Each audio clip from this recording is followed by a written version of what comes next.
Competitive exams appear ചെയ്യാൻ ഉദ്ദേശിക്കുന്നവർക്ക് 5 tips പറഞ്ഞു തരാം. ഒന്നാമതായിട്ട് ടൈം ടേബിൾ കൃത്യമായിട്ട് സെറ്റ് ചെയ്യുക.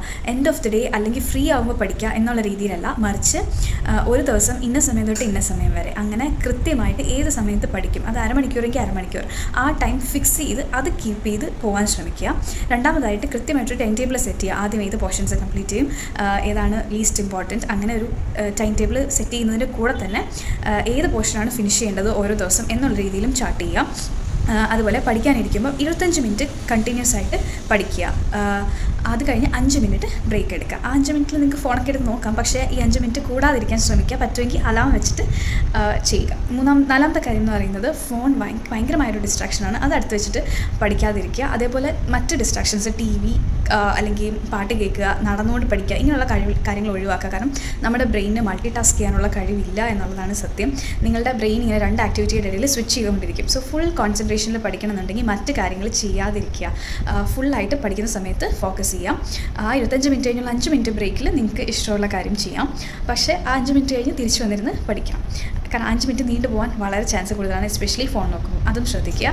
പിന്നെ ലാസ്റ്റ് ടിപ്പ് എന്താണെന്ന് വെച്ചാൽ, ഒരു ഫ്രണ്ട് അല്ലെങ്കിൽ ഒരു കൂടെ പഠിക്കുന്ന ഒരാളെ ആയിട്ട് നമ്മൾ അക്കൗണ്ടബിൾ ആയിരിക്കുക. അതായത് കൂടെ നിന്ന് കമ്പൈൻഡ് സ്റ്റഡി അല്ല ഞാൻ ഉദ്ദേശിക്കുന്നത്, മറിച്ച് ആ വ്യക്തിയോട് ഞാൻ ഇന്ന് ഈ പോർഷൻ ഫിനിഷ് ചെയ്യും എന്ന് പറയുക. ആ വ്യക്തിയോട് ചോദിക്കുക, നീ ഏത് പോർഷൻസ് ഫിനിഷ് ചെയ്യും എന്ന്.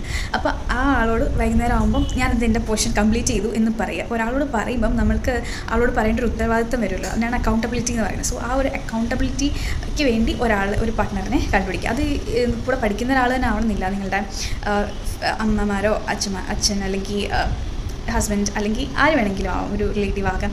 ആ വ്യക്തിയോട് ജസ്റ്റ് പറഞ്ഞാൽ മതി, ഞാൻ ഈ പോർഷൻ കംപ്ലീറ്റ് ചെയ്യാൻ ഉദ്ദേശിക്കുന്നുണ്ട്, ഈവനിങ് ആകുമ്പോൾ ഞാനത് കംപ്ലീറ്റ് ചെയ്തു എന്നും കൂടി പറയുക. അപ്പോൾ എല്ലാ ദിവസവും അത് ചെയ്യുമ്പം നമുക്ക് തന്നെ നമ്മളെ നോക്കാൻ ഒരാളാവും. സോ അതാണ്. ഇനി ഒരു ബോണസ് ടിപ്പും കൂടെ പറയാം. നമ്മൾ പഠിക്കുന്ന എൻവയോൺമെൻറ്റ് നമുക്ക് ഡിസ്ട്രാക്ഷൻസ് ഇല്ലാത്ത രീതിയിൽ ആവാൻ ക്രിയേറ്റ് ചെയ്യുക. പറ്റുമെങ്കിൽ മറ്റൊരു സ്ഥലത്ത്, വീട്ടിൽ എന്ന് ഇരിക്കുന്ന ബെഡ്റൂമിലും അല്ലെങ്കിൽ ഹാളിൽ നിന്ന് പഠിക്കുകയൊക്കെ ചെയ്യുമ്പോൾ നമുക്ക് നമ്മൾ സ്വന്തം വീട്ടിൽ ഡിസ്ട്രാക്റ്റഡ് ആവാൻ നല്ല ചാൻസ് കൂടുതലാണ്. സോ പറ്റുമെങ്കിൽ വേറെ ഏതെങ്കിലും ഒരു സ്ഥലത്ത് പോയിരുന്ന് പഠിക്കാൻ ശ്രമിക്കുക. അപ്പോൾ അവിടെ ഇരിക്കുമ്പോൾ നമ്മൾ ഈ ഒരു കാര്യത്തിനാണ് വന്നത് എന്നുള്ളൊരു ബോധ്യം നിങ്ങൾക്കുണ്ടാവും. സോ അന്നേരം നിങ്ങൾ തന്നെ അതിൽ ഫോക്കസ് ചെയ്യും. അല്ലെങ്കിൽ വീട്ടിൽ തന്നെയാണെങ്കിലും ഡിസ്ട്രാക്ഷൻസ് ഒഴിവാക്കാനുള്ള കാര്യങ്ങൾ എൻവയോൺമെൻറ്റ് സ്റ്റഡീസിന് ഹെൽപ്പ് ചെയ്യുന്ന രീതിയിൽ അറേഞ്ച് ചെയ്ത് വയ്ക്കുക. Thank you.